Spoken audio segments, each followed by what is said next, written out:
যে বলতেছে মাঝে মাঝে একা একা হাসতেন, সবাই জিজ্ঞেস করে আমিরুল মুমিনিন কেউ নাই, আপনি একা হাসেন কেন? তো মাঝে মাঝে অতীত জীবনের কথা মনে ওঠে।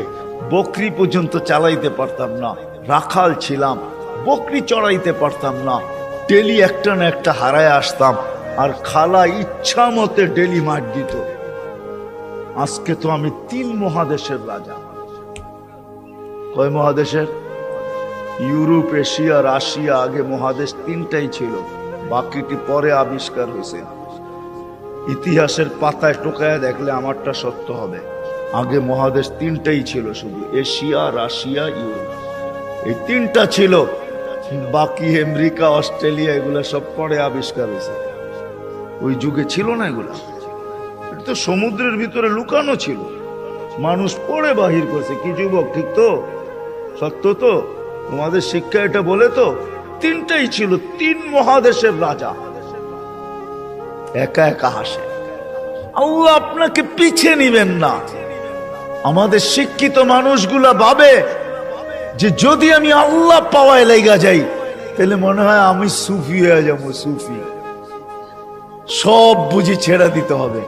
না না, কিচ্ছু ছাড়তে হবে না, আরো টপে উঠবেন। টপে এখন আর কতটুকু টপে, তখন আরো টপে উঠবেন। আল্লাহ দেখাইছেন দুনিয়ার ভিতরে সবচেয়ে টপ হইল 10 টপ, এর উপরে কেউ টপে নাই। আশারায় মুবাশশারার উপরে কেউ নাই, আছে নাকি? আপনার আমি কয় টাকার মালিক? রাগ হয়ে যাবেন? বলবো? হায় হায়, আপনার আমি কয় টাকার মালিক? কয় টাকা?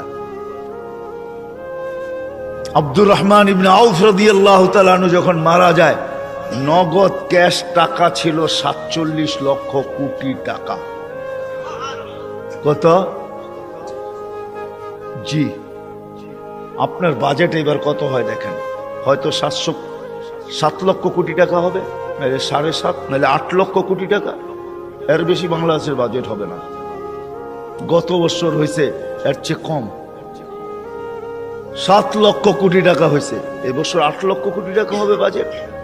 ওনার কাছে ছিল 47 লক্ষ কোটি টাকা ক্যাশ। বাকিগুলা বাদ দিলাম, কয় টাকা মালিক? আব্বাস রাদিয়াল্লাহু তাআলা আনহু আরবের ব্যাংক ছিলেন, ব্যাংক, আরবের ব্যাংক।